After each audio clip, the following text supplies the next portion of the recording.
తెలంగాణలో జేఏసీ వ్యవస్థను రద్దు చేసి ప్రభుత్వమే నేరుగా జీతాలు చెల్లించాలని డిమాండ్ చేస్తూ అవుట్ సోర్సింగ్ ఉద్యోగుల జేఏసీ దశలవారీ ఉద్యమానికి పిలుపునిచ్చింది.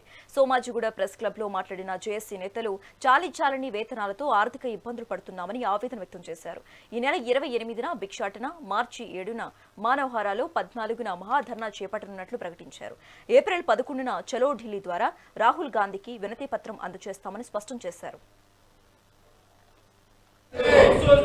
ఏజెన్సీలను వెంటనే రద్దు చేయాలి. అవుట్సోర్సింగ్ ఏజెన్సీలను వెంటనే రద్దు చేయాలి. అవుట్సోర్సింగ్ ఉద్యోగులను వెంటనే రద్దు చేయాలి. అవుట్సోర్సింగ్ ఉద్యోగులను వెంటనే రద్దు చేయాలి.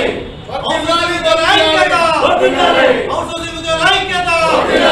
పెండింగ్ లో ఉన్న జీతాలను వెంటనే పెండింగ్ లో ఉన్న జీతాలను వెంటనే ఉద్యోగాలు కోల్పోయిన ఉద్యోగులు తెలంగాణ రాష్ట్ర అవుట్ సోర్సింగ్ జేఏసీ ఆధ్వర్యంలో ప్రెస్ మీట్ పెట్టడం జరిగింది. ప్రధానంగా 3 డిమాండ్లతో ప్రెస్ మీట్ పెట్టడం జరిగింది. మార్చి 31 తర్వాత ఏజెన్సీలను రద్దు చేయాలని డిమాండ్ తో చెప్తుంది. ఇది రద్దు చేయకుండా సర్క్యులర్ నెంబర్ 30/10/60 ప్రకారం ప్రభుత్వం మళ్ళీ ఏజెన్సీలను తీసుకురావాలని చెప్పి ఒక సర్క్యులర్ ఇచ్చింది. ఇన్నటికి సర్క్యులర్ ని ప్రభుత్వం ఉపసంహరించుకుంటూ మేము కార్పొరేషన్ పనిచేస్తూ తక్షణం ఒక జియో ఇష్యూ చేయాలని చెప్పి కోరుతున్న మొదటి డిమాండ్.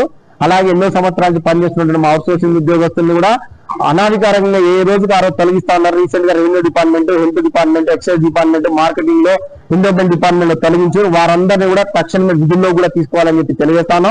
చాలా డిపార్ట్మెంట్లలో కూడా ఇరిగేషన్ డిపార్ట్మెంట్, హెల్త్ డిపార్ట్మెంట్, అన్నింటిలో డిపార్ట్మెంట్ పెండింగ్ లో జీతాలు రిలీజ్ చేయాలని చెప్పి ప్రభుత్వం హెచ్చరిక జారీ చేస్తూ ముఖ్యంగా ఏజెన్సీ విధానం రద్దు చేయాలని చెప్పి మేము ఒక ముఖ్యమైన కార్యాచరణ ప్రకటిస్తున్నాం. ఈ రాష్ట్ర ప్రభుత్వానికి ఫిబ్రవరి 28వ తారీఖు నాడు హైదరాబాద్ కేంద్రంగా భిక్షాటన కార్యక్రమం రాష్ట్ర అవుట్ సోర్సింగ్ జేఏసీ ద్వారా చేయబోతుంది. ఈ భిక్షాటన అనేది దేని వల్ల చేయబోతున్నాం అంటే, ఇక ప్రభుత్వానికి అన్ని నివేదికలు ఇచ్చినాము.